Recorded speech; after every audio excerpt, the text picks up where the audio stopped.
It's terrible. It just hurts so bad. Grieving is all Gail Pipkin, the mother of Angie Pipkin, who police say was murdered by Randy Gale Robinson, can do right now. Investigators have been searching the Great Petite River where they believe Robinson dumped Pipkin's body, but still no sign of Angie. I would like for them to find her so I can give her, a decent burial.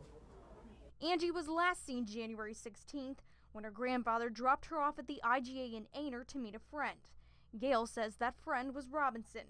And tonight she tells us why her daughter went there in the first place. She had wrecked his truck, and he told her that he had put a warrant out on her.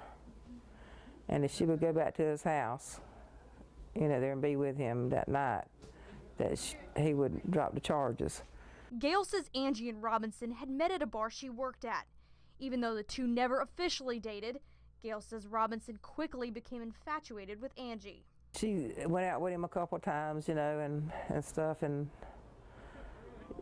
he kept telling her how much he was in love with her and all this, and he wanted her to be with him and things like that. And Angie she'd tell us all this stuff, and it had me scared. No amount of convincing by her family made Angie change her mind about meeting him.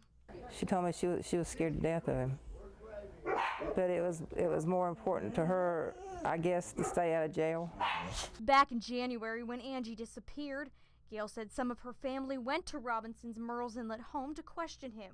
He sat there and told them that he hadn't seen her in like 3 weeks, and he didn't know where she was at, and that he was so much in love with her and all this stuff, and